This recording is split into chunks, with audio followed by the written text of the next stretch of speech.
إن الحمد لله نحمده ونستعينه ونستغفره ونعوذ بالله من شرور أنفسنا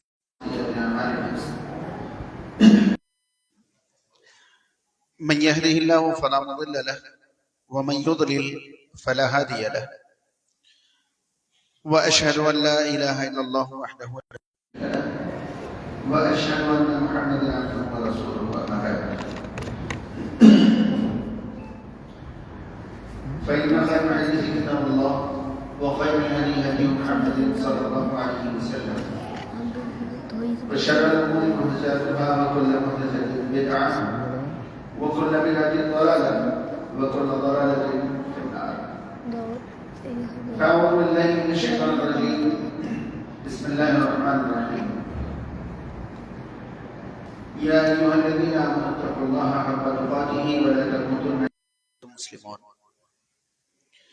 يا أيها الناس اتقوا ربكم الذي خلقكم من نفس واحدة وخلق منها زوجها وبث منهما رجالا كثيرا ونساء واتقوا الله الذي تساءلون به والأرحام إن الله كان عليكم رقيبا. يا أيها الذين آمنوا اتقوا الله وقولوا قولا سديدا يصلح لكم أعمالكم ويغفر لكم ذنوبكم ومن يطع الله ورسوله فقد فاز فوزا عظيما. قال تعالى في موضع نقص عليك نبأهم بالحق إنهم فتية آمنوا بربهم وزدناهم هدى. سامعین، ایک بار پھر میں آپ سب سے گزارش کروں گا اگر آپ لوگ اور قریب آ جائیں تو اصل میں جن لوگوں نے مجھے سنا ہے ان کو اچھی طرح پتا ہوگا میں آپ سے بات چیت کرتا ہوں اور یہی خطاب ہوتا ہے، اور جس قدر آپ قریب ہوں بات چیت کرنے میں اتنی آسانی رہتی ہے. حاضرین، آپ نے ناظم جلسہ کے ذریعے یہ عنوان سنا، نوجوان نسل بربادی کی طرف، یہ عنوان ہے. ویسے تو پوری امت ہی بربادی کی طرف ہے، ویسے تو پوری امت ہی بربادی کی طرف بھاگ رہی ہے، جا رہی ہے، مگر نوجوان نسل کی بربادی زیادہ قابل درد ہے، قابل تکلیف ہے، قابل غور ہے. اس لیے عنوان نوجوان نسل بربادی کی طرف یہ رکھا گیا ہے، ورنہ ہم سب کو اپنے بارے میں یہ سوچنے اور غور کرنے کی ضرورت ہے کہ ہم اور آپ آبادی کی طرف بھاگ رہے ہیں یا بربادی کی طرف بھاگ رہے ہیں. حاضرین، بہت آسان لفظوں میں یہ تمہید اپنے سامنے رکھیں کہ اللہ تعالی نے ہمیں اس دنیا میں ایک با مقصد زندگی عطا فرمائی ہے. ہم دنیا میں بے مقصد صرف کھانے پینے سونے جاگنے اور اپنی ضرورتیں پوری کرنے کے لیے تو نہیں بھیجے گئے ہیں، بلکہ دنیاوی زندگی کا ایک عظیم مقصد ہے. اگر آپ سے پوچھا جائے کہ ہماری دنیاوی زندگی کا مقصد کیا ہے، بہت آسانی سے آپ جواب دے دیں گے کہ اللہ تعالیٰ کی عبادت ہماری زندگی کا مقصد ہے. ایک الگ انداز میں زندگی کا مقصد سمجھانے کی کوشش کروں تاکہ آگے کی بات سمجھنا ہمارے لیے آسان ہو جائے. ایک سوال ہے بڑا آسان سا کہ انسان دنیاوی زندگی گزارنے کے بعد جب دنیاوی زندگی سے وفات پا جائے گا تو اسے دوبارہ زندہ ہو کر اپنی دنیاوی زندگی کا حساب کتاب دینا ہے. اگر وہ حساب میں کامیاب ہو گیا تو جنت میں جائے گا، اور اگر وہ حساب میں ناکام ہو گیا تو جہنم میں جائے گا. اس کے علاوہ کوئی تیسرا ٹھکانہ نہیں ہے. یا تو انسان جنت میں جائے گا یا انسان جہنم میں جائے گا. سوال یہ ہے بڑا ہی آسان کہ ہمارا جسم جو ہے، ہمارا وجود جو ہے، وہ جنت کے لیے بنا ہے یا جہنم کے لیے؟ کیا لگتا ہے؟ جنت کے لیے بنا ہے. اگر آپ کو لگتا ہے کہ یہ جواب جو ہے جذباتی ہے تو یہ جذباتی نہیں ہے، یہ جواب نیچرل ہے، یہ جواب فطری ہے. میں محسوس کرانا چاہوں گا کہ ہمارا جسم جنت کے لیے بنا ہے، ہمارا وجود جنت کے لیے بنا ہے، یہی جواب صحیح کیوں ہے؟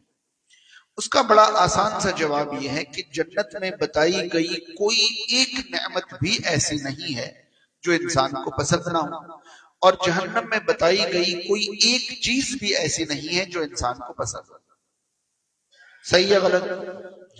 آپ جنت کی ساری نعمتیں ایک ایک کر کے بیان کرتے چلے جائیں، بچے، جوان، بوڑھے، مرد، عورت، چھوٹے بڑے، امیر غریب، ہر کوئی اس جگہ فوراً اپنے آپ کو محسوس کرنا شروع کر دے گا، ارے میں وہاں کب پہنچوں گا؟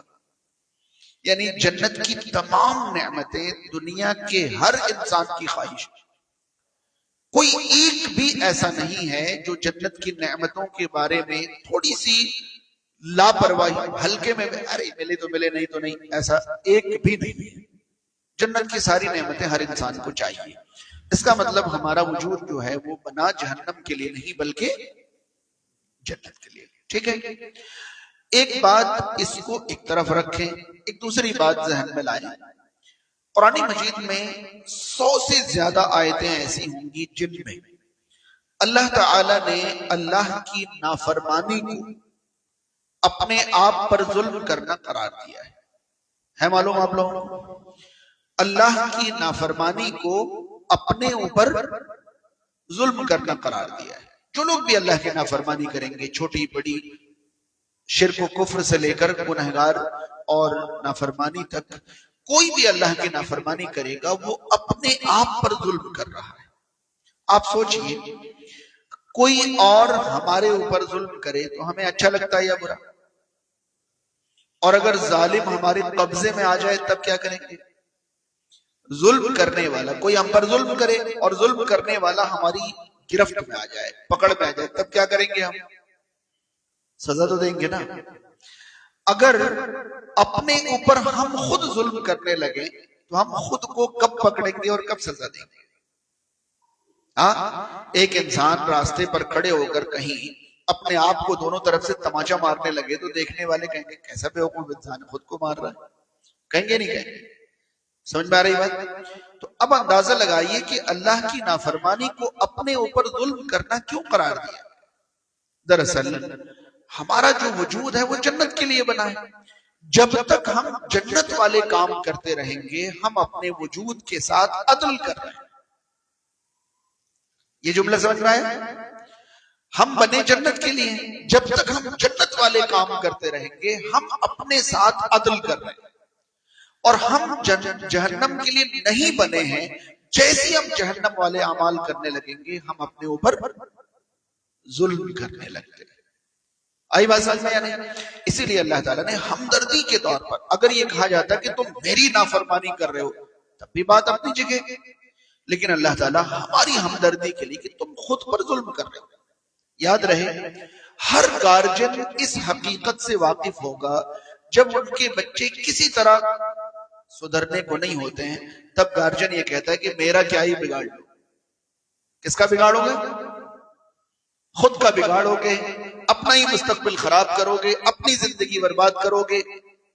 جانتے ہیں یہ والدین کی طرف سے اگر کہا جائے تو والدین آپ کی بربادی سے خود کو الگ نہیں کر رہے، بلکہ یہ ہمدردی کی انتہا ہے کہ وہ آپ کی آبادی کی اتنی کوشش کر رہے ہیں کہ آپ کو محسوس کرانا چاہ رہے ہیں کہ دیکھ لو جو تم کر رہے ہو اس سے ہمارا نقصان نہیں بلکہ تو اللہ تعالیٰ جب یہ فرماتا ہے کہ تم اپنی جانوں پر ظلم کر رہے ہو، تم اپنے آپ پر ظلم کر رہے ہو، تم خود پر ظلم کر رہے ہو، یہ اللہ تعالیٰ کی طرف سے شفقت اور مہربانی کی انتہا ہے کہ ایک بار سوچ لو کہ خود پر ظلم کر رہے ہو، سوچنے میں تمہیں کیسا لگ رہا ہو۔ آ رہی بات سمجھ میں؟ اب اندازہ لگائیے کہ جو لوگ بھی اپنے آپ کو جنت میں لے جانے کی کوشش میں لگے ہوئے ہیں وہ آباد، اور جو خود کو جہنم میں لے جانے والے کام کر رہے ہیں وہ کس راہ پر ہیں؟ آبادی کے راستے پر وہ نہیں ہے، وہ کس راستے پر ہیں؟ بربادی کے راستے پر۔ اب سوچئے کہ انسان سب کچھ جانتے بوجھتے بربادی کے راستے پر لگ کیوں جاتا ہے؟ ہاں سوچیں، اندازہ لگائیں کہ نشہ کرنے والا نشے کے پیکٹ پر لکھا ہوا دیکھتا ہے کہ یہ جان لیوا ہے، یہ کینسر کرتا ہے، یہ دردناک موت دیتا ہے، پتہ نہیں کیا کیا لکھا ہوتا ہے، پھر بھی لوگ اس والے جملے کو نہیں اندر کے ڈال دیتے۔ آخر ایسا کیوں ہے؟ کیا ہے جو ہمیں صاف صاف معلوم ہونے کے باوجود بربادی کی طرف دعوت دیتی رہتی ہے؟ وہ چیز کیا ہے؟ میں نے آج کے خطاب میں بہت مختصر وقت میں چند ایسی سوچ آپ کے لیے چنی ہے، منتخب کی ہے کہ میں ان سوچ کی وضاحت کروں کہ یہ وہ سوچ ہیں جن کی وجہ سے ہم بربادی کی طرف بھاگنے لگتے ہیں، آبادی کی طرف نہیں بھاگتے۔ ٹھیک ہے، شروع کریں۔ نوجوان نسل بربادی کی طرف یہ صرف ایک ٹاپک ہے، ورنہ باتیں جو ہیں وہ ہم تمام کے لیے ہیں۔ اس کی وجہ یہ ہے کہ کچھ نوجوان ہیں، کچھ نوجوان تھے، کچھ کی تربیت میں نوجوان ہیں، اور کچھ اگر بوڑھے ہو بھی گئے ہیں تو ان کا دل بوڑھا نہیں ہوتا ہے۔ دل بوڑھا نہیں ہوتا، دل تو اب بھی جوان ہی ہے۔ خیر، سب کے لیے عنوان ہے، کسی کے لیے خاص نہیں ہے۔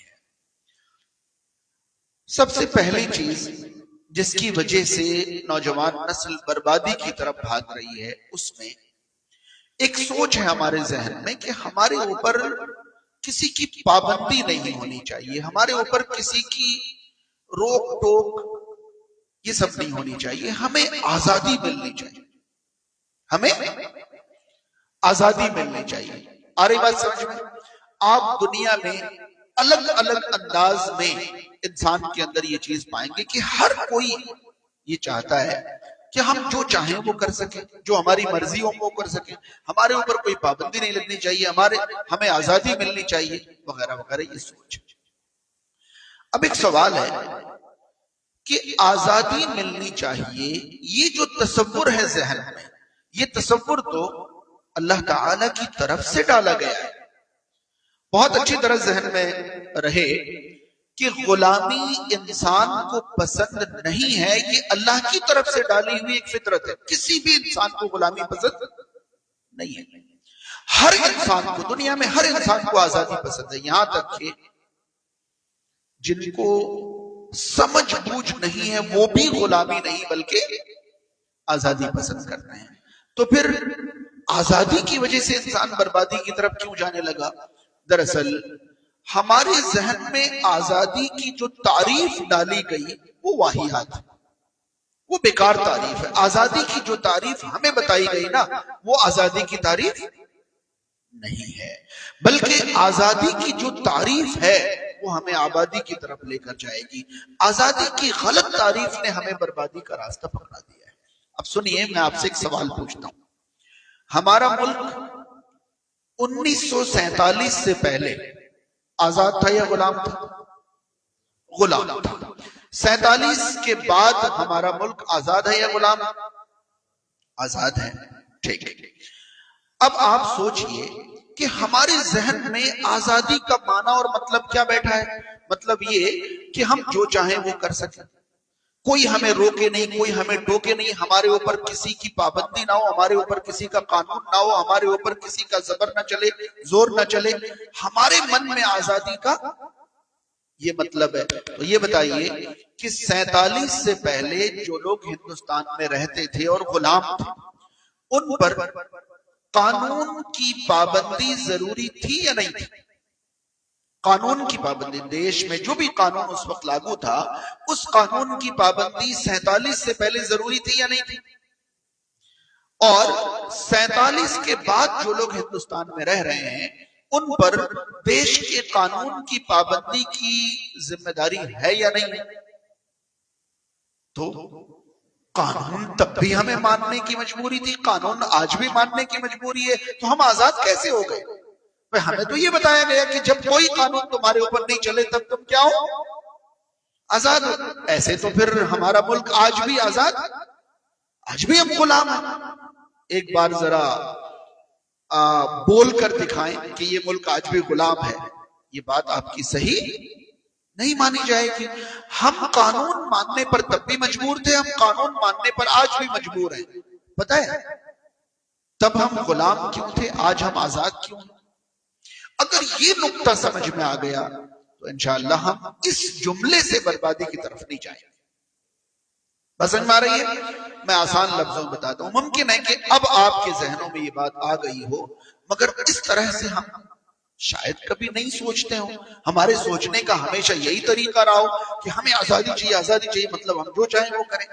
دیکھیے، 47 سے پہلے ہمارا ملک غلام اس لیے تھا کیونکہ ہمارے اوپر جن کا قانون چل رہا تھا انہیں ہم پر قانون چلانے کا حق نہیں تھا. وہ ودیشی تھے، وہ باہری تھے، وہ غیر ملکی تھے، انہیں ہمارے اوپر قانون چلانے کا حق نہیں تھا. آج ہمارے اوپر جن کا قانون چل رہا ہے وہ ہمارے ہیں. ہم نہیں ان کو جمہوری طریقے سے چن کر وہاں بھیجا ہے کہ بھئی آپ انتظامی قانون بنائیں اور ہمارے اوپر لاگو کریں، اس لیے آج ہم آزاد ہیں. اور کوئی تعریف کسی کے ذہن میں؟ بھئی ہمارے اوپر جن کا قانون چلنا چاہیے ان کا چلے تو ہم آزاد ہیں، اور جن کا نہیں چلنا چاہیے ان کا چلے تو ہم. یہ ہے آزادی اور غلامی کی تعریف. ہمارے ذہن میں کیا ہے؟ ہمارے اوپر کسی کا قانون نہیں چلے تب آزاد ہے، اور کسی کا قانون چلے تو غلام. یہ تعریف صحیح ہے؟ اسی تعریف نے ہمیں برباد کیا ہے.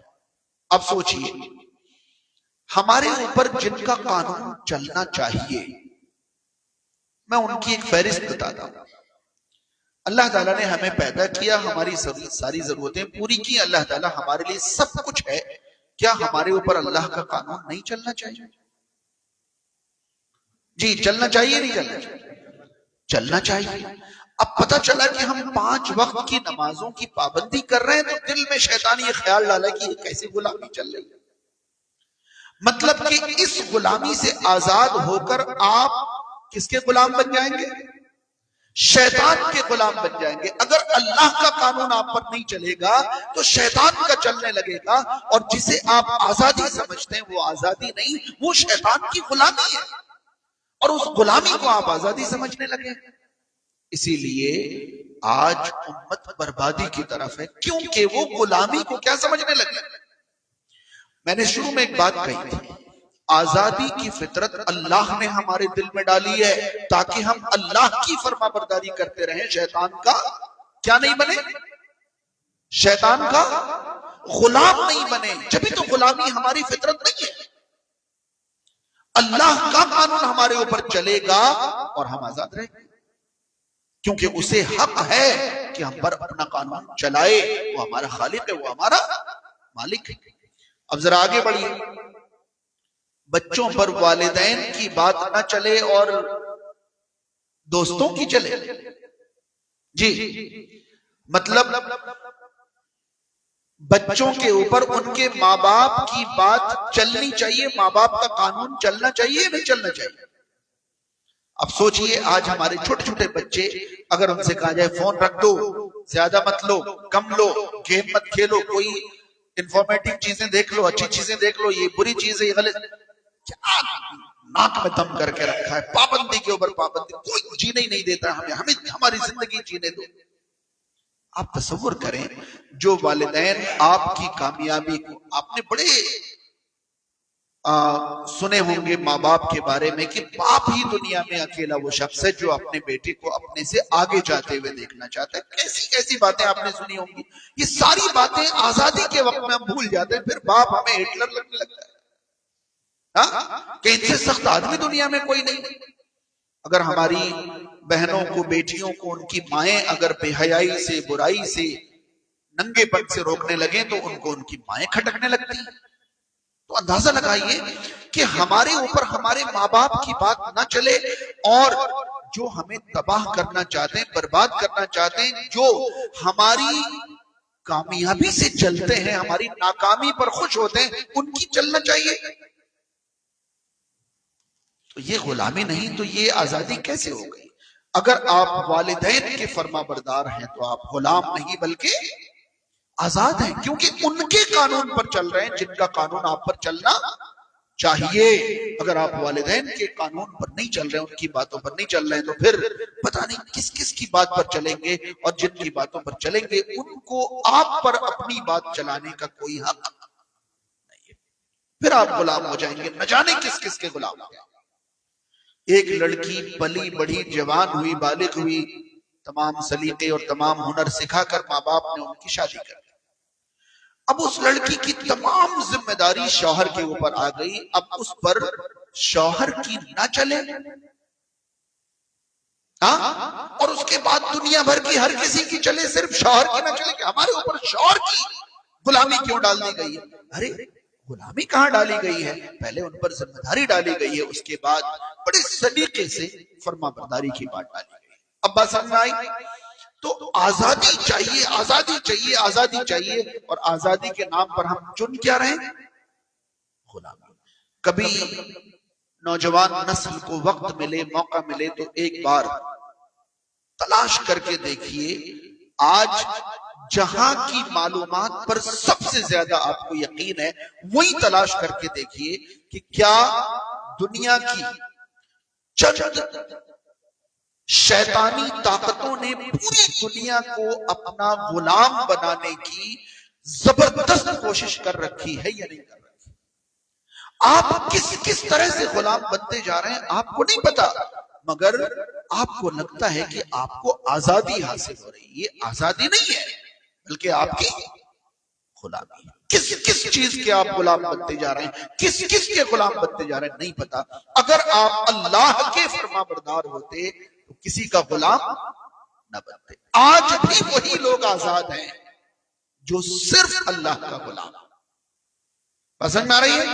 کیونکہ جو اللہ کا غلام ہے وہ کسی بینک کا غلام نہیں ہے، کسی سودی نظام کا غلام نہیں ہے، کسی ایڈکشن کا غلام نہیں ہے، کسی نشے کا غلام نہیں ہے، کسی اور چیز کا نہیں، کسی اور، وہ صرف اللہ کا غلام ہے۔ اور جو اللہ کا غلام ہے اس کو سکون سے زندگی گزارنے کے لیے نہ حویلی چاہیے، نہ سہولتیں چاہیے، نہ تجوری بھری ہوئی چاہیے، نہ شہرت چاہیے، نہ دولت چاہیے، کچھ نہیں چاہیے۔ صحابہ کرام حیات طیبہ گزارتے تھے، پاکیزہ زندگی گزارتے تھے۔ تھا کیا ان کے پاس؟ پتہ کیا تھا ان کے پاس؟ اللہ کی فرما برداری تھی۔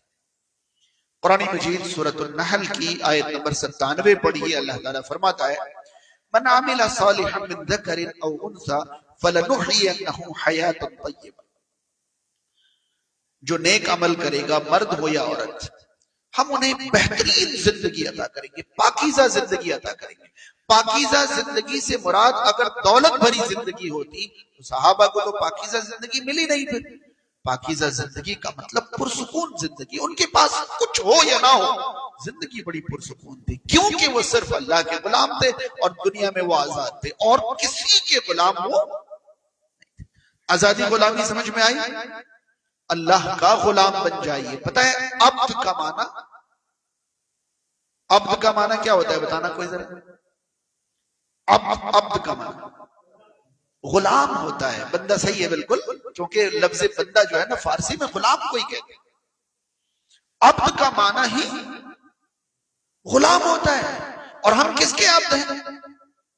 اللہ کے۔ عبداللہ اللہ کا بندہ ہے نا۔ یہ بتائیے عبد ایسی نسبت ہے جو اللہ کے علاوہ کسی اور کی طرف کی جا سکتی ہے؟ ہم اللہ کے علاوہ کسی کا عبد ہو سکتے ہیں؟ تو پھر اللہ کے علاوہ کسی کا غلام کیوں بنتے ہیں؟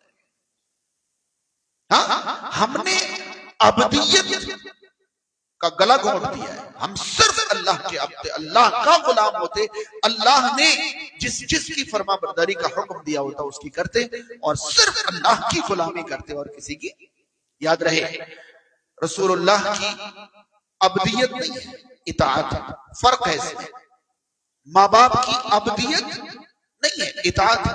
شوہر کی عبدیت نہیں ہے، اطاعت ہے۔ ان سب میں فرق یہ ہے کہ شوہر کی اطاعت، والدین کی اطاعت، رسول اللہ کی اطاعت، خلفاء کی اطاعت، اور ساری کی ساری اطاعتیں اللہ کی اطاعت اور عبدیت کے تابع ہیں۔ اسی لیے عبدیت صرف اور صرف کس کی؟ اللہ تعالیٰ کی۔ اللہ کے علاوہ کسی کی عبدیت نہیں ہے، اور ہم پتہ نہیں ایسی چیزوں کے غلام بنے ہوئے ہیں کہ بس نہ پوچھیے۔ تو آزادی غلامی سمجھ میں آ گئی؟ چلیے آگے بڑھتے ہیں۔ آگے بڑھیے تو موجودہ دور میں لوگوں نے اطاعت کا نام غلامی دے رکھا ہے. میں نے ابھی آپ کو فرق بتایا کہ ہم اب صرف اللہ کے علاوہ کسی کا عبد نہیں ہے. اب پتا چلا کہ ہمارے اوپر جو اطاعتیں فرض ہے نا، ان اطاعتوں کو ہم نے عبدیت سمجھ لیا ہے اور ہم اس کے لات مار رہے ہیں. یعنی ہم اطاعت کو کیا سمجھتے ہیں؟ غلامی. اطاعت غلامی نہیں ہے. اطاعت غلامی نہیں ہے، عبدیت غلامی ہے. عبدیت تو اللہ کے علاوہ کسی کی ہو ہی نہیں سکتی. تو اطاعت اور عبدیت میں فرق کیا ہے میں یہ بتایا آپ کو. جس کی اطاعت ہوتی ہے وہ بھی کسی نہ کسی کی اطاعت پر مجبور ہوتا ہے. وہ بھی کسی نہ کسی کی اطاعت پر، مطلب اس پر بھی اطاعت کا حکم نافذ ہوتا ہے، اور جو اطاعت کرتا ہے اس کی بھی اطاعت کا حکم کسی نہ کسی کے اوپر لاگو ہوتا ہے. اب آیا فرق سمجھ میں؟ دیکھیے، ہم جس کے عبد ہیں، جس کے غلام ہیں، وہ کسی کا عبد نہیں ہو سکتا. لیکن ہم جس کی اطاعت کرتے ہیں وہ کسی اور کی اطاعت نہیں کرے گا، ایسا نہیں ہو سکتا. بتائیے ہمارے اوپر اللہ کے بعد سب سے بڑی اطاعت کس کی ضروری ہے؟ رسول اللہ صلی اللہ علیہ وسلم پر اللہ کی اطاعت ضروری ہے یا نہیں؟ آپ پر رسول اللہ صلی اللہ علیہ وسلم کی عبادت کا حکم نہیں ہے، اطاعت کا حکم ہے. کیوں؟ کیونکہ عبادت کا حکم ہوتا تو وہ کسی کی عبادت نہ کرتے. آپ جس کی عبادت کریں گے وہ کسی کی عبادت نہیں کرے گا. آپ جس کے غلام ہیں وہ کسی کا غلام نہیں ہوگا. آپ اللہ کا عبد ہے، اللہ کسی کا عبد نہیں ہے. مگر آپ رسول اللہ کی اطاعت کرتے ہیں، رسول اللہ اللہ کا عبد ہے، اور رسول اللہ اللہ کی اطاعت کریں گے. بس سمجھ میں آ گئی؟ آپ پر والدین کی اطاعت کا حکم ہے. کل آپ بھی والدین بنیں گے یا نہیں بنیں گے؟ تو آپ کی اطاعت کا حکم آپ کی اولاد کے اوپر آ جائے گا. بس سمجھ میں آ رہی ہے؟ کوئی شوہر ہے تو بیوی کے اوپر شوہر کی اطاعت کا حکم ہے، تو شوہر کے اوپر اللہ اور اس کے رسول کی اطاعت کا حکم ہے یا نہیں؟ تو عبادت اور اطاعت کو آپ یہ بتائیے، کسی کی فرما برداری ہمارے اوپر کیوں؟ یہ آج کا ایسا ڈراؤنا تصور دل میں ڈال دیا گیا کہ یار ہمارے اوپر، عورتوں کے ذہن میں یہ آ جاتا ہے کہ ہمارے اوپر شوہروں کی پابندی. جب دیکھو، جب ہمارے اوپر پیدا ہوئے تھے تو ماں باپ کی پابندی، شادی ہو گئی تو شوہر کی پابندی. ہم تو کہیں پتہ ہے آپ کو، ایک خاتون سے آپ پوچھئے کہ آپ کو فرما برداری کرنا پسند ہے یا نہیں. خاتون سے کسی سے بھی پوچھئے آپ کو فرما برداری کرنا پسند ہے یا نہیں، شاید زیادہ تر جواب نہ ہی میں ملے گا کہ نہیں، ہمیں فرما برداری کرنا پسند نہیں. اسی سوال کو تھوڑا بدل دیجیے اور یہ کہیے کہ کوئی آپ کی فرما برداری کرے یہ آپ کو پسند ہے یا نہیں. اب کیا جواب آئے گا؟ ہاں جی، آپ کسی کی فرما برداری کریں یہ آپ کو پسند ہے یا نہیں؟ یہ اچھا نہیں لگتا. اور کوئی آپ کی فرما برداری کرے، جیسے آپ کہیں ادھر آئیے، فوراً آپ کے سامنے آ کر کھڑا ہو جائے، آپ کو کیسا لگتا ہے؟ آپ سوچئے کہ اگر آپ کو فرما برداری پسند نہیں ہے تو کسی کو آپ کی فرما برداری کیسے پسند ہوگی؟ اللہ تعالی نے آپ کے اندر فرما برداری کی صلاحیت پہلے ڈالی ہے، پھر فرما برداری کا حکم دیا ہے. اگر آپ کو فرما برداری پسند نہ ہوتی نا تو آپ کی فرما برداری بھی آپ کو پسند. ایک لڑکی کو ماں کی بات اچھی نہیں لگتی ہے، اور اسی لڑکی کو جب ماں بننے کے بعد اس کی بیٹی اس کی نہ سنے تو پھر اچھا لگتا ہے. بڑی نافرمان ہو، ماں کی نہیں سنتی ہو. ارے آج تو آپ کو بڑی نافرمانی نظر آ رہی ہے. تو سوچئے کہ اللہ تعالی نے ہمیں فرما برداری پسند کرنے والا بنایا تھا یا ناپسند کرنے والا؟ پسند کرنے والا. سمجھ رہے ہیں؟ لیکن ہم نے پتہ نہیں کہاں سے شیطانی خیالات ذہن میں ڈالا، ہمیں فرما برداری اچھی نہیں لگتی ہے. یہ فرما برداری اچھی نہیں لگتی ہے والی بات حال فی الحال میں معاشرے میں پھیلایا گیا ہے، ورنہ زمانہ قدیم سے فرما برداری کے بنا کوئی آگے بڑھا ہی نہیں ہے. کوئی نہ کوئی کسی نہ کسی کا فرما بردار ہے. اور اگر دوسری طرف بات لے جائیں تو باقاعدہ فرما برداری کس کی ہوگی اور کون فرما برداری کرے گا، اس کا منظم ضابطہ ہے. ایسا نہیں کہ کوئی بھی فرما برداری کرے گا اور کسی کی بھی فرما برداری کرے گا. جی نہیں، بڑا سمپل سے ضابطہ یہ ہے کہ جو ضرورتیں پوری کرے گا اس کی فرما برداری ہوگی، اور جس کی ضرورتیں پوری کرے گا اس کو فرما برداری کرنی ہوگی۔ اگلی بات سمجھ میں سوچئے، اللہ تعالیٰ نے آپ کے اوپر جن کی فرما برداری لازم قرار دی ہے، ان کو آپ کی ضرورتیں پوری کرنے کا پابند بنایا ہے یا نہیں بنایا؟ ہاں جی، یا یہ کہا کہ سڑک چلتے کوئی بھی آپ کے اوپر حکم چلائے اور آپ ان کی فرما برداری کرنا، یہ حکم دیا؟ نہیں۔ والدین کی فرما برداری کا اگر حکم دیا ہے تو والدین سے کیا کہا ہے کہ اپنے بچوں کو پیدا کر کے سڑک پہ ڈال دینا، یہ حکم ہے والدین کو؟ پہلے وہ آپ کے حقوق ادا کرتے ہیں، پھر آپ پر ان کی فرما برداری لازم ہے۔ سمجھ پا رہے ہیں؟ تو فرما برداری بغیر ضرورت پوری کیے کسی کی لاگو ہو ہی نہیں سکتی ہمارے اوپر۔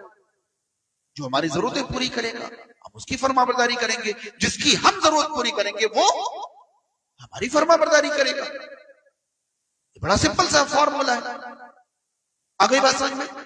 تو فرما برداری کو غلامی نہ کہیے، غلامی بہت ہی الگ چیز ہے۔ ہم جس کے غلام ہیں وہ کسی کا غلام نہیں ہے، مگر فرما برداری جو ہے دونوں طرف پھیلی ہوئی ہے۔ ہم کسی کی فرما برداری کر رہے ہیں اور کوئی، اگر آپ کو کسی کی فرما برداری نہیں پسند تو آپ لکھ کر دیجئے کہ کوئی آپ کی فرما برداری نہ کرے، تب بھی آپ کو کچھ نہیں لگے گا۔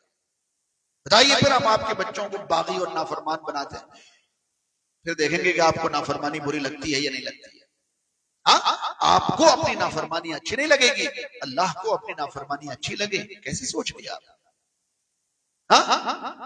آگے بڑھیں۔ ایک چیز آپ نے سمجھی، آزادی اور غلامی کا صحیح معنی اور مفہوم کیا ہے سمجھ لیا آپ نے، اور اطاعت اور عبدیت میں کیا فرق ہے یہ بھی آپ نے سمجھ لیا۔ چلیے آگے بڑھتے ہیں۔ ایک اور چیز ہے ہمارے سماج کو تباہ کرنے والی ایک چیز، مساوات، برابری۔ سب کو برابری چاہیے صاحب، سب کو کیا چاہیے؟ برابری چاہیے۔ اب یہ ایسے الفاظ ہیں کہ بس جب یہ باتیں سنتا ہوں تو ایک ہی مثال فوراً ذہن میں آتی ہے۔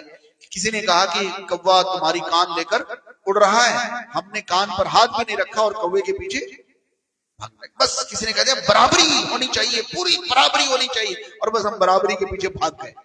ہم نے سوچا بھی نہیں کہ برابری ممکن ہے بھی یا نہیں، یا برابری کوئی لاجیکل، کوئی منطقی، کوئی ٹھیک چیز ہے بھی یا نہیں۔ دیکھیے، ایک ہے برابری اور ایک ہے عدل۔ عدل کا معنی زیادہ تر وقت برابری کا ہی ہوتا ہے، مگر ہمیشہ برابری کا نہیں ہوتا ہے۔ برابری کا مطلب ہوتا ہے برابر برابر، جیسے 50 و 50 دونوں برابر ہیں، لیکن عدل کا معنی ہوتا ہے کہ جو جس چیز کا حقدار ہے اس کو وہ دیا جائے۔ یہ کیا ہے؟ عدل۔ دنیا برابری کے نام پر ہمارے نوجوان نسل کو برباد کر رہی، چاہے وہ لڑکے ہوں یا لڑکیاں، کہ لڑکیوں کو بھی برابر حق ملنا چاہیے، لڑکوں کے برابر ہی ہے، وہ کوئی فرق نہیں ہے، برابر برابر برابر۔ اور اسلام برابری کی نہیں، عدل کی بات کرتا ہے۔ کس کی؟ عدل کی بات کرتا ہے۔ ٹھیک ہے، اب میں آپ کو محسوس کراتا ہوں، کیا برابری واقعی ممکن بھی ہے یا برابری انسان کی فطرت بھی ہے؟ میں یہ محسوس کراتا ہوں۔ دیکھیے، دنیا نے تو یہ کہہ دیا ہے کہ مسلمانوں نے عورتوں کو دبا دیا ہے، ان کا حق مار لیا ہے، ان کو برابری کا درجہ نہیں دیا، وغیرہ وغیرہ۔ ٹھیک ہے، اب میں آپ کو محسوس کراتا ہوں کہ اسلام نے جو دیا ہے نہیں دیا ہے، ہم اسے بعد میں ڈسکس کریں گے۔ پہلے ہم انسانی فطرت کے اعتبار سے دیکھنا چاہتے ہیں، انسانی فطرت کے اعتبار سے دیکھنا چاہتے ہیں کہ کیا واقعی مرد و عورت کی برابری انسانی فطرت بھی ہے یا نہیں۔ ٹھیک، چلیے ایک میں مثال دیتا ہوں اور اس مثال سے سمجھیے کہ برابری انسانی فطرت ہے۔ مرد و عورت کی برابری کی بات کریں۔ ایک مرد اپنی بیوی کے ساتھ سفر پر نکلا ہے۔ یاد رہے میں اسلام مسلمان کی بات نہیں کر رہا ہوں، میں کہہ رہا ہوں ایک مرد اپنی بیوی کے ساتھ سفر پر نکلا ہے۔ وہ مرد مسلم ہو، غیر مسلم ہو، یہودی ہو، نصارہ ہو، دین والا ہو یا بغیر دین والا، کوئی بھی ہو، ایک مرد اپنی بیوی کے ساتھ سفر پر نکلا ہے۔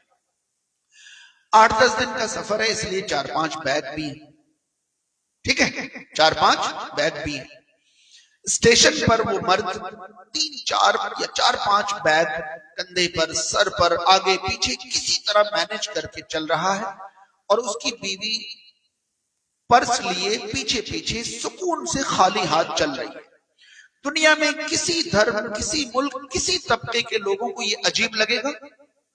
ہاں، ایک مرد 4 5 بیگ کسی طرح مینج کر کے لیے جا رہا ہے، اور اس کی بیوی پیچھے سکون سے اپنا پرس کاندھے پر ٹانگے ہوئے، ہاتھ ہلاتے ہوئے خالی ہاتھ آرام سے اپنے شوہر کے پیچھے پیچھے جا رہی ہے۔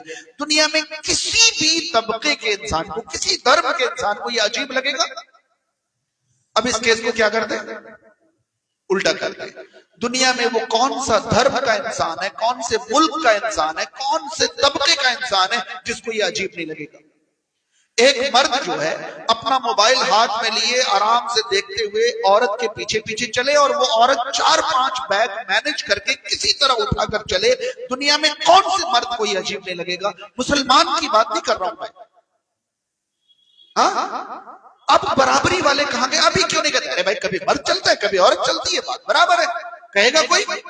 ہر کوئی کیسا بے غیرت انسان ہے، کیسا ذلیل انسان، کیسا حقیر مرد ہے، دیکھو اس مرد کو پانی میں ڈوب کر۔ ارے کیوں ڈبوئی دے رہے ہیں آپ؟ ہو سکتا ہے انہوں نے 500 قدم کی برابری کر لی ہو کہ 500 قدم تم ڈھولو 500 قدم میں ڈھولوں، اب برابری کہاں چلی گئی؟ میرے کہنے کا مطلب یہ ہے کہ برابری فطرت نہیں ہے۔ عدل کا تقاضا یہ ہے کہ بوجھ کا کام کون کرے؟ آدمی کرے، اور یہ تقاضا مسلمانوں کے دلوں میں یا پوری دنیا کے دل میں؟ تو پھر آپ عدل کی بات کیوں نہیں کرتے؟ پھر آپ برابری کی بات کیوں کرتے؟ آپ کے دل میں بھی اللہ نے عدل ہی ڈال رکھا ہے۔ ٹھیک، چلیے بات تو واضح ہو جانی چاہیے۔ میں ایک اور مثال دیتا ہوں، میاں بیوی کی مثال دیتا ہوں، ٹھیک ہے؟ میاں بیوی شوہر باہر جاتے ہیں، کام کرتے ہیں، 40-50 ہزار مہینہ کماتے ہیں، اور ضرورت کی ساری چیزیں خرید کر گھر لاتے ہیں۔ بیوی گھر میں لائی ہوئی چیزوں سے گھر کو جنت بنا کر رکھتی ہے۔ فارمولا سمجھ میں آیا؟ شوہر باہر جاتے ہیں، 40-50 ہزار روپے مہینہ کماتے ہیں، ضرورت کی ساری چیزیں لے کر آتے ہیں، بیوی ان ضرورت کی چیزوں سے گھر کو مینج کر کے شاندار بنا کر جنت بنا کے رکھتی ہے، ٹھیک ہے؟ کھانا پہننا، ساری ضرورتیں، ساری سہولتیں کر کے رکھتی ہے۔ دنیا میں کون سے دھرم، کون سے طبقے، کون سے ملک کے انسان کو یہ عجیب لگے گا؟ بتا دیجیے۔ لگے گا کسی کو عجیب؟ اب اس کو الٹا کر دیجیے، اب اس کو الٹا کر دیجیے کہ ایک عورت باہر کام کرنے جاتی ہے، 40-50 ہزار روپے مہینے کما کے لاتی ہے، اس کے بعد ان کا شوہر بیوی کی لائی ہوئی چیزوں سے کھانا بناتا ہے، برتن وغیرہ دھوتا ہے، جھاڑو پوچھا کرتا ہے، بستر وغیرہ بچھاتا ہے، بیوی کے آتے ان کو پانی دیتا ہے، کھانا دیتا ہے، سب کچھ کرتا ہے۔ یہ اس عورت کو کیسا لگے گا یہ میں نہیں پوچھ رہا ہوں، پورے سماج میں دیکھنے والوں کو کیسا لگے گا یہ بتا دیجیے۔ بالکل نارمل صحیح لگے گا؟ جورو کی کمائی کھانے والا، ارے کیا پریشانی ہے؟ جب ساری جورویں مرد کی کمائی کھاتی ہیں ان کو کبھی کوئی کچھ نہیں کہتا۔ اگر کوئی جورو کی کمائی کھانے لگا تو کیوں بھائی تمہیں پریشانی ہے؟ اب برابری کہاں چلی گئی؟ کہتے نہیں کہتے جورو کی کمائی کھا رہا ہے، شرم نہیں آ رہی؟ دیکھو ہاتھوں میں چوڑیاں اور پہن لے، کہتے نہیں کہتے؟ آخر برابری والا تصور کہاں گیا؟ کیوں نہیں ہے؟ اور یہ میں کسی مسلمان کی بات نہیں کر رہا ہوں، ٹھیک؟ چلیے اس کو میں اور آسان کر کے سمجھاتا ہوں، اگر اس طرح سمجھ میں آ جائے تو بڑی آسانی ہو جائے گی۔ دیکھیے، جب ہم دو چیزوں کا ایک ساتھ ذکر کرتے ہیں، یہ ذرا پہلے سننے میں مشکل لگے گا لیکن حد سے زیادہ آسان ہے۔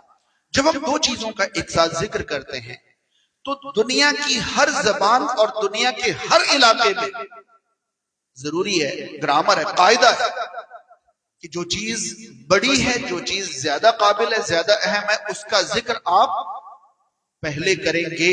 یہ دنیا کی ہر بھاشا کا، دنیا کے ہر علاقے کا یہ قاعدہ ہے، یہ ضابطہ ہے۔ چلیے ایسے کر کے آپ کو مشکل لگ رہا ہے، میں ایسے بتا دوں، اللہ اور اس کے رسول کی فرما برداری کیجیے۔ سنا ہے نا آپ نے تمام علماء سے؟ کبھی کسی عالم سے یہ سنا ہے رسول اور اللہ کی فرما برداری کیجیے؟ کیا پریشانی ہے ایسا کہنے میں؟ ہے کوئی پریشانی یا نہیں؟ ہے پریشانی۔ رسول کا ذکر اگر آپ اللہ کے ساتھ کر رہے ہیں تو اللہ کا ذکر بعد میں آپ نہیں کر سکتے، پہلے آپ کو اللہ کا ہی ذکر کرنا پڑے گا، اللہ اور اس کے رسول کی فرما برداری ہی کہیں گے آپ، رسول اور اللہ کی فرما برداری نہیں کہیں گے۔ سمجھ میں آنے والی بات ہے یہ نہیں؟ قرآن و سنت کی اتباع کرتے ہیں، سنت اور قرآن کی اتباع کریں گے؟ کریں گے نہیں۔ اب چلیے میں آپ کو بالکل سماجی بھاشا میں سمجھاتا ہوں۔ دو لوگ جا رہے ہیں، دو لوگ جا رہے ہیں اور وہ دونوں میاں بیوی، تو اگر ان دونوں کا کوئی بھی دھرم کا ماننے والا، مسلم غیر مسلم یہود نصارہ، کوئی بھی ان دونوں کا ذکر کرے گا تو کس ترتیب سے کرے گا؟ کون جا رہے ہیں؟ میاں بیوی جا رہے ہیں یا بیوی میاں جا رہے ہیں؟ ہاں اب یہ بتائیے، دنیا کے ہر دھرم کے ماننے والوں کو یہ ترتیب ہم نے سکھائی ہے؟ ہاں مطلب یہودی کو، نصارہ کو، مسلم غیر مسلم سب کو نہیں، تجھے میاں پہلے بولنا پڑے گا، بیوی بعد، ہم نے سکھائی ہے۔ لیکن یہ منظم ہے کہ جس کا ذکر پہلے آ رہا ہے اس کی اہمیت سمجھ رہے ہیں؟ جی دو لوگ جا رہے ہیں، ان کا رشتہ باپ بیٹے کا ہے، کیا کہیں گے آپ؟ ہاں بیٹا باپ جا رہا ہے یہ کہیں گے؟ اور یہ صرف مسلمان کہتا ہے؟ ہاں بھائی ایک غیر مسلم اگر باپ بیٹے کو جاتا ہوا دیکھے تو وہ غیر مسلم کیا کہے گا؟ بیٹا باپ جا رہا ہے یہ کہے گا۔ تو مطلب پوری دنیا کو یہ ہم نے ٹھوسی ہے کہ نہیں تمہیں ایسے ہی کہنا پڑے گا، باپ کا ہی نام پہلے لینا پڑے گا، ہم نے سکھایا سب کو۔ یہ کہاں پر ہے؟ یہ فطرت میں ہے۔ کس نے ڈالی ہے یہ عدل ہے کہ آپ بڑے کا ذکر پہلے کریں گے۔ نہیں چلے گا کہ ایک بار آپ باپ بیٹا کہیں اور دوسری بار بیٹا باپ کہیں تاکہ برابری ہو جائے، چلے گا؟ نہیں چلے گا نا۔ چلیے بھائی بہن جا رہے ہیں، اب کیا کہیں گے؟ کیا کہیں گے آپ؟ کہیں گے بھائی بہن ہی کہیں گے نا، بھائی بھائی بہن جا رہے ہیں، بہن بھائی کہیں گے؟ الٹا ہو جائے گا، نہیں کہیں گے۔ سمجھ رہے ہیں؟ چلیے یہ تو گھر کے رشتے تھے، باپ بیٹا میاں بیوی بہن بھائی تو گھر کے رشتے تھے۔ اب اس کو الٹا کر کے اس کو ذرا باہر نکال کے دیکھیے، گرو چیلا جا رہا ہے۔ سنا ہے کبھی کسی کو آپ نے کہ چیلا گرو جا رہا ہے ایسا کہتے ہوئے؟ سنا ہے؟ مگر اب عدل کا تقاضا میں آپ کو بتاتا ہوں، عدل کا تقاضا میں آپ کو بتاتا ہوں کہ جب دو لوگ جا رہے ہوں اور ان کا آپ سے رشتہ والدین کا ہو، تب آپ پہلے ماں کا نام لیتے ہیں پھر باپ۔ جی والدین جا رہے ہیں آپ کے، اب آپ کیا کہیں گے؟ کیوں ماں باپ جا رہے ہیں؟ اب عورت بعد میں کیوں نہیں آئی؟ اب عورت کا ذکر پہلے کیوں آ گیا؟ جی بتائیے کیوں آ گیا؟ کیونکہ ماں کا درجہ بڑا ہے، یہ عدل ہے، یہاں برابری نہیں چلتی ہے۔ مجھے بتائیے پوری دنیا میں کسی بھی زبان کے بولنے والوں کو ہم نے تو ایسے ہی سنا ماں باپ کی بات مانو، ماں باپ کی، کوئی باپ ماں نہیں کہتا ہے۔ اگر آپ کو لگتا ہے کہ اسلام نے ہر جگہ مرد کو اوپر رکھا ہے تو ماں باپ میں ماں اوپر کیسے آ رہا ہے؟ آئی بات سمجھ میں؟ یہ عدل ہے، یہ کیا ہے؟ عدل ہے۔ مساوات تو کہیں سے کہیں تک ہے ہی نہیں، اور ان مساوات کے چکر میں ہمارے معاشرے کے لوگوں کا ذہن کیسا ہو گیا پتہ ہے؟ ایک آدمی کے پاس، غور سے سنیے اور عدل اور مساوات کو سمجھیے کہ ہمارے معاشرے میں ایک آدمی کے پاس دو لوگ لڑتے ہوئے آئے، 100 کا نوٹ لے کر آئے اور ان سے کہا کہ بھائی یہ 100 کا نوٹ میرا ہے، اور یہ کہتا ہے میرا ہے۔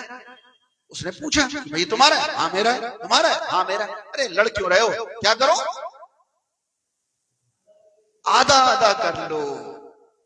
سمجھ رہے ہیں؟ یہ مساوات کی جو ذہنیت بن رہی ہے نا، 100 روپے لے کر دو لوگ لڑ رہے ہیں تو آپ کہہ دیتے ہیں کہ بھائی لڑ کیوں رہے ہو؟ 50-50 کر لو۔ اب مسئلہ یہ ہے کہ جس کا 100 ہے اس کا 50 کا نقصان ہو گیا، اور جس کا کچھ نہیں تھا اس کو مفت میں 50 مل گیا۔ یہ عدل ہے؟ آپ تو مساوات کی دنیا میں رہتے ہیں، آپ کو کیا پتا عدل کیا ہے؟ اگر آپ کے بس کی بات ہے تو تلاش کریے، اور جس کا 100 ہے اسے 100 دیجئے، اور جس کا کچھ نہیں اسے کوڑے لگائیے۔ نہیں آپ نے تو بھائی مساوات پڑھ کے آدھا آدھا کر لو۔ آدھا اسی لیے کوئی کسی کے پراپرٹی پر ناجائز دعویٰ کر دیتا ہے اور اس کے بعد کچھ ٹائم کے بعد کہتے ہیں کہ بھائی اس کو کچھ پیسے دے کے ہٹاؤ۔ ناجائز قبضے والوں کو قبضہ چھوڑنے کے لیے لاکھوں روپے دینے پڑتے ہیں۔ کیوں؟ آ رہی بات سمجھ میں؟ رسول کریم صلی اللہ علیہ وسلم کے پاس دو لوگ زمین کا جھگڑا لے کر آئے، آپ صلی اللہ علیہ وسلم نے ان کی باتیں سنی اور ایک کے حق میں فیصلہ کر دیا. جب وہ جانے لگے آپ نے دونوں کو بلایا اور بلانے کے بعد ہی کہا دیکھو تم دونوں میں سے ہو سکتا ہے کوئی بولنے میں بہت تیز ہو, کوئی بولنے میں کمزور ہو, مجھے جس کی زمین لگی میں نے اس کے حق میں فیصلہ کر دیا.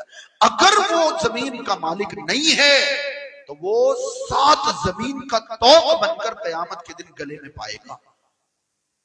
نہیں کہا آپ نے کہ آدھا آدھا کر لو لڑائی ختم کرو, بلکہ جس کو مالک سمجھا آپ نے اس کے حق میں زمین کا فیصلہ کیا. ہاں ڈرا ضرور دیا کہ اگر تیری نہیں ہے تو خیریت نہیں. حدیث کے الفاظ گواہ ہیں کہ اس وقت وہ دونوں صاحب اس زمین سے دستبردار ہونے کو تیار, کوئی لینے کو مجھے نہیں چاہیے. ابھی تو جھگڑا کرتے آئے تھے کہ یہ میری ہے اور یہ میری ہے, یہ سنتے ہی انہوں نے کہا کہ یہ میری نہیں ہے میری نہیں ہے, کوئی لینے کو تیار نہیں. تو یہ عدل ہے, آپ کو عدل کرنا ہوگا, مساوات نہیں. اب سوچئے کہ اگر اللہ تعالی نے مرد کو جسمانی طور پر سخت بنایا ہے, کٹھور بنایا ہے, مضبوط بنایا ہے, عورتوں کو جسمانی طور پر نرم و نازک بنایا ہے, مرد کا دل, مرد کا حوصلہ, مرد کا معاملہ اللہ نے سخت رکھا ہے, عورت کو صبر کی طاقت دی ہے, نازک بنایا ہے, فوراً رو جانے والی نرم دل بنایا ہے, تو ان کی ذمہ داریوں میں کوئی فرق ہوگا یا نہیں ہوگا؟ اب مردوں والے کام عورت کرنے لگے, عورتوں والے کام مرد کرنے لگے, کس نام پر؟ برابری کے نام پر. تو عدل کا تو گلا گھٹ گیا. ارے مسجد میں عدل کا تو گلا گھٹ گیا. اسلام مساوات کی تعلیم نہیں دیتا, اسلام عدل کی تعلیم دیتا ہے کہ جو جس کا کام ہے, جو جس کی ذمہ داری ہے, جو جس کا فیلڈ ہے, وہ اسی میں رہے, معاملہ بالکل صحیح رہے گا. سمجھ پا رہے ہیں؟ ورنہ چھوٹے چھوٹے بچے اسکول میں جائیں گے, کہیں گے ہمارے ٹیچر روزانہ کرسی پہ بیٹھتے ہیں, ہمیں زمین پہ بٹھاتے ہیں. ایک دن ٹیچر کرسی پہ بیٹھیں گے, ایک دن اسٹوڈنٹ کرسی پہ بیٹھیں گے. برابری ایسے ہو, کہاں کہاں برابری کریں گے آپ, کیسے کیسے برابری کریں گے؟ بس ہم آ رہی ہے. امام صاحب کے بارے میں سوچنے لگیں گے کہ بھائی ہم سب صف میں اکیلے, ہم سب صف میں کھڑے ہوتے ہیں اور امام صاحب اکیلے کھڑے ہیں, یہ برابری نہیں ہو رہی ہے. کیا کیا سوچنے لگیں گے آپ؟ یاد رہے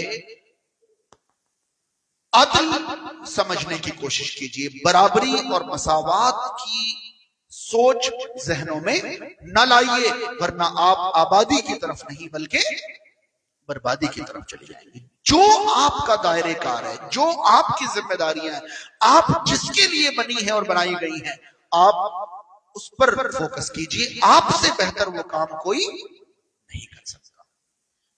اتنی باتیں سمجھ میں آ گئی, آزادی غلامی سمجھ میں آ گئی, اطاعت اور غلامی میں فرق سمجھ میں آ گیا, عدل اور مساوات سمجھ میں آ گیا. ٹھیک ہے, اب چلتے ہیں اور کچھ غلط فہمیاں جن کی وجہ سے ہماری امت بربادی کی طرف جا رہی ہے. کچھ غلط فہمیاں ہمارے ذہنوں میں دنیا کے بارے میں پیدا ہو.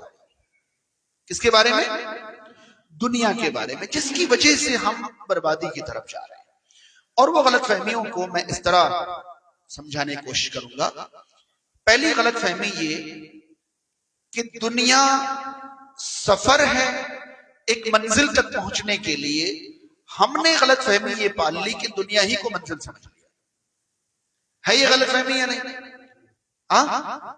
صحابہ کرام دنیا کو کبھی منزل نہیں سمجھتے تھے, سفر سمجھتے تھے. اس لیے اگر کوئی دنیا کی زیادہ تیاری کرنے لگتا تھا تو وہ انہیں ٹوکتے تھے کہ بھئی یہی رہو گے کیا, مرنا نہیں ہے کیا, اتنی تیاری, صبح کا پتہ نہیں ہے اور تم. یقین جانے مجھے ایک حدیث یاد آتی ہے کہ ایک صحابی اپنے گھر کا چھپر ٹھیک کر رہے تھے, تو گزرتے ہوئے ایک صاحب نے کہا کہ کیا چھپر ٹھیک کر رہے ہو, صبح تک زندہ رہو گے اس کا یقین ہے تمہیں؟ اب بتائیے یہ کوئی بات تھی, لیکن تصور ہمیشہ ذہن میں لیے بیٹھتے تھے کہ یہ منزل ہے ہی نہیں, یہ تو سفر ہے, گزر جانا ہے. اب آپ سوچئے کہ کوئی انسان اپنی زندگی کو سفر سمجھے اور کوئی اپنی زندگی کو منزل سمجھے, دونوں میں فرق کیا ہے بتائیں؟ جو انسان منزل میں ہے اس کے ذہن میں منزل نہیں رہتا, مگر جو سفر میں ہے وہ منزل کبھی نہیں بھولتا. سمجھ پا رہے ہیں؟ آپ 3 دن کے سفر کے لیے ٹرین میں بیٹھ جائیے, مگر آپ کو کہاں اترنا ہے وہ آپ کے ذہن سے 1 منٹ کے لیے بھی مس نہیں ہوگا. سمجھ پا رہے ہیں؟ ہم نے اسے منزل سمجھ لیا اور منزل کا تصور ذہنوں سے ختم. ہاں جی، منزل کیا ہے؟ آخرت ہے نا، جنت منزل ہے نا. جنت کا تصور ہی نہیں ہے، آخرت کا تصور ہی نہیں ہے. کیوں؟ کیونکہ ہم نے منزل میں پہنچا ہوا جو مان لیا اپنے آپ. سمجھ پا رہے ہیں؟ انسان سفر میں ہو تو بہت زیادہ اگر اسے سہولت مل جائے وہ گھمنڈ نہیں کرتا ہے، کیونکہ اسے معلوم ہے سفر ختم ہوتی سہولت ختم ہے یا نہیں ہے. چلیے ایسا سوچ لیجئے، ایک آدمی کو کسی کمپنی نے فرسٹ کلاس اے سی میں ٹرپ دے دیا. جس نے زندگی میں کبھی اے سی میں سفر نہیں کیا تھا، وہ پہلی بار جا کے جب اے سی میں بیٹھا تو بالکل ایسا تصور آیا کہ ارے میں ہی دنیا میں ہوں، میں ہی راجا ہوں، میں ہی بادشاہ ہوں، میں ہی سب کچھ. فوراً پیچھے سے ہتھوڑا پڑا. کتنی دیر تھوڑی دیر کے بعد ٹرین سے اتر جائے گا، پھر مزدور کا مزدوری رہے گا، زیادہ اڑنے کی ضرورت نہیں ہے. یاد رہے، اگر سفر میں کسی کو بڑی سہولتیں حاصل ہو جائے وہ گھمنڈ نہیں کرتا. کبھی سفر میں سیٹ نہ ملے اور سیٹوں کے درمیان پیپر بچھا کر بیٹھ جانا پڑے تب بھی دماغ میں یہ آتا ہے کتنی دیر، تھوڑی دیر کے بعد اتر جائیں گے، پریشانی ختم. یہ فرق ہے سفر اور منزل کے تصور کا. بس سمجھ میں آ رہی ہے؟ نبی کریم صلی اللہ علیہ وسلم نے کیوں فرمایا کہ دنیا میں ایسے رہو جیسے مسافر ہو؟ اس لیے کہ مسافر والا تصور رہے گا تو منزل سے نہیں بھٹکو گے. اب تمہیں منزل ہی کا مزہ یہاں چاہیے تو ظاہر سی بات ہے ہر نوالے پر تمہیں ذائقہ چاہیے. ہاں، ہر دن تمہیں آشائش چاہیے، سہولتیں چاہیے، آرام چاہیے. اتنی سی الجھن اور پریشانی بھی تمہیں ڈسٹرب کر دے گی کیونکہ تم تو منزل میں ہو. لیکن اگر تم سفر میں ہوتے تو تمہیں سہولتیں ٹریک سے نہیں ہٹاتی، پریشانیاں بھی تمہیں بے چین نہیں کرتی. ہے یہ بڑی غلط فہمی یا نہیں؟ اس وجہ سے ہم بربادی کی طرف جا لگے کیونکہ ہم نے سفر کو کیا سمجھ لیا؟ منزل سمجھ لیا. چلیے اور آگے بڑھیے. دنیا کے بارے میں ایک اور غلط فہمی ہم نے یہ پال رکھی کہ ہم یہاں جینے لگے، جبکہ یہ جینے کے لیے زندگی تھی نہیں. دنیا جینے کے لیے نہیں ہے، جینے کی تیاری کرنے کے لیے. بڑا فرق ہے صرف اس تصور میں، جینے میں اور جینے کی تیاری کرنے میں بہت زیادہ فرق ہے. آری بات سمجھ میں یا نہیں؟ چلیے میں ایک فرق سمجھاتا ہوں. ایسے جو لوگ گلف وغیرہ میں رہ کر آئے ہیں، سعودی وغیرہ رہ کر آئے ہیں، ان کو پتا ہو یہاں کے لوگ سمجھتے ہیں کہ جو لوگ سعودی میں وہ تو وہاں مشین پہ بیٹھے میں ریال چھاپ رہے ہیں، مگر وہاں انہیں پتہ چلتا ہے کہ 12 گھنٹے 14 گھنٹے کی ڈیوٹی کروانے کے بعد بھی اوور ٹائم کروایا جاتا ہے. اس کے بعد صبح اپنا کھانا بنا کر کھا کے جاتے ہیں، رات کو واپس آ کر اپنا کھانا بنا کے کھاتے ہیں. ایک ایک کمرے میں بس سب کو لگتا ہے، وہاں سے لوگ آتے ہیں کہتے ہیں کہ بھائی ہم تو 1 منٹ اے سی کے بنا نہیں رہتے، بس اے سی ہے، ورنہ ایک کمرے میں 20 آدمی ٹھوس دیا جاتا ہے، نیچے اوپر ایسے انہیں سلایا جاتا ہے، نہ کپڑے کا پتہ، نہ کھانے کا پتہ، نہ سونے کا، نہ کسی طرح کا. اوپر سے کام وام خراب ہو تو جو ذلت سہنی پڑتی ہے وہ الگ. یہ ساری دشواریاں وہ بڑی آسانی سے جھیلتا رہتا ہے. پتہ ہے کیوں؟ کیونکہ اس کے ذہن میں ایک تصور ہوتا ہے میں یہاں جی نہیں رہا ہوں، بلکہ میں یہاں جینے کی کیا کر رہا ہوں؟ تیاری کر رہا ہوں. اس کے ذہن میں ایک تصور ہوتا ہے کہ میں یہاں جینے کی تیاری کر رہا ہوں. گھر جاؤں گا، اگر شادی نہیں ہوئی ہے تو وہ سوچتا ہے کہ گھر جاؤں گا، گھر بناؤں گا، کاروبار سیٹ کروں گا، شادی کروں گا، پھر کیا کروں گا؟ جیوں گا. سمجھ میں آ رہی بات؟ پھر جیوں گا. ابھی میں جی نہیں رہا ہوں. جب انسان جینے کی تیاری کر رہا ہوتا ہے نا، اس کو دشواریاں، آسانیاں سب کچھ ہلکی لگتی ہیں. اور جینے کی تیاری میں انسان ڈوبتا نہیں ہے کبھی، ہمیشہ زندگی کو ذہن میں رکھتا ہے. یہ تو میں نے گلف وغیرہ کی بات کر لیا. یہی دہلی بمبئی جو لوگ کام کرتے ہیں ان لوگوں سے پوچھ لیجئے، وہ وہاں سوچتے ہی نہیں کہ میں جی رہا ہوں. وہ سوچتے ہیں کہ میں اپنی زندگی میں جاؤں گا اور مزے سے جیوں گا. ابھی تو میں جی نہیں رہا ہوں. ہم نے جینا شروع کر دیا. ہمیں یہاں جینے کی تیاری کرنی چاہیے تھی. ہاں کیوں نبی کریم صلی اللہ علیہ وسلم نے آپ کو ایسا سکھایا کہ آپ دن اور رات کی 12 رکعتوں کی پابندی کریے، جنت میں ایک محل بن جائے. آپ شریعت کو اس انداز میں پڑھیں کہ کن کن اعمال پر جنت میں آپ کی زندگی کی تیاریوں کا ذکر ہے کہ آپ حقدار ہونے کے باوجود جھگڑا چھوڑ دیں، میں آپ کو جنت میں ایک گھر کی ضمانت دیتا ہوں، آپ یہ کریں آپ کو ایک گھر کی ضمانت دیتا ہوں، آپ یہ کریں آپ کے پودے لگ جائیں گے، سبحان اللہ الحمدللہ سے جنت میں آپ کے لیے۔ بھائی تیاری ہمیں وہاں کی کرنی تھی، ہم یہیں جینے لگے، اس لیے ہم بربادی کی طرف چلے، سمجھ رہے ہیں؟ ہم بربادی کی طرف بھول گئے کہ ہمیں کہیں جا کے جینا تھا۔ اچھی طرح یاد رہے، ٹھیک یہی فرق ایک آدمی گلف جائے کمانے کے لیے اور یہ سوچ لے کہ مجھے وہی رہنا ہے، یہ دھیان سے سنیے ذرا، ایک آدمی یہاں سے ممبئی جائے کام کرنے کے لیے، وہاں جا کر اس کی سیٹنگ ایسی بن جائے کہ وہ یہ سوچ لے کہ مجھے یہی رہنا ہے، اب اس کا تصور چینج ہو جاتا ہے، سمجھ رہے ہیں؟ اب اس کو وہیں جینے کا مزہ چاہیے ہوتا ہے، اب اسے جینے کی تیاری والا تصور ختم ہو جاتا ہے۔ جس جگہ آپ جینے لگیں گے وہیں آپ کی زندگی بدل جائے گی۔ دنیا جینے کے لیے نہیں ہے محترم، یہ جینے کی تیاری کرنے کے لیے۔ اس کے بعد سب سے زیادہ برباد نوجوان نسل کو کیا ہے اگلے تصور نے کہ ہم اپنی خواہشیں پوری کرنے لگے، ہم یہ خواہشیں پوری کرنے کی جگہ ہے ہی نہیں، بلکہ یہ تو خواہش پوری کرنے کا انتظام کرنے کی جگہ ہے۔ سمجھ رہے ہیں آپ کو پتا ہے آپ کہیں پکنک کے لیے نکلیں اور وہاں بھائی ہماری خواہش ہے کہ کھلے میدان میں پیڑ کے نیچے بیٹھ کے کھائیں پیئیں، اور گھر سے سارا سامان وامان لے کے آپ نکل رہے ہیں، پتہ چلا کہ پکنک اسپاٹ پر پہنچے نہیں، اس سے پہلے ہی سب کچھ کھا لیا آپ نے۔ تو جب خواہش پوری کرنے کی جگہ آئی تو وہاں خواہش پوری کرنے کے لیے کچھ بچا ہی نہیں۔ پسند آ رہی ہے بھائی، آپ سامان سمیٹیے، پکنک اسپاٹ پر تو پہنچیے، خواہش وہاں پوری ہوگی۔ پہلے ہی خواہش پوری کرنے لگیں گے تو پکنک اسپاٹ پر آیا تو آپ پہنچیں گے ہی نہیں، یا پہنچ کر بھی کچھ آپ کو ملے گا۔ آگئی بات سمجھ میں؟ چلیے میں آپ کو ایک بہت ہی دلچسپ بات بتا کر اپنی بات ختم کرنے کی کوشش کروں گا۔ ایک غیر مسلم رائٹر نے، ایک غیر مسلم ریسرچ اسکالر نے انسان کی لائف اسٹائل پر ریسرچ کیا۔ حیرانی ہوگی آپ کو، شاید کسی نے سنا بھی ہو، پڑھا بھی ہو یا جانتے بھی ہو۔ ایک ریسرچ اسکالر نے انسانی زندگیوں پر ریسرچ کیا، اور ریسرچ کرنے کے بعد اس نے ایک کتاب لکھی انسان کے اوپر۔ اس نے یہ لکھا کہ انسان اس پلانٹ کا ہے ہی نہیں۔ حیرانی ہوگی، میں کسی مسلمان کی بات نہیں بتا رہا، ایک غیر مسلم نے انسان کی لائف اسٹائل پر ریسرچ کیا، اور ریسرچ کرنے کے بعد یہ نتیجہ اگلا کہ انسان اس پلانٹ کا ہے ہی نہیں، یا انسان اس پلانٹ کے لیے بنا نہیں، یعنی انسان زمین کے لیے نہیں بنا ہے، انسان زمین کا نہیں ہے۔ حیرانی ہوگی کہ اس شخص نے یہ لکھا ہے کہ مجھے لگتا ہے کہ انسان کہیں اور کے لیے بنا تھا، وہاں اس سے کوئی غلطی ہو گئی تو سزا کاٹنے کے لیے یہاں بھیج دیا۔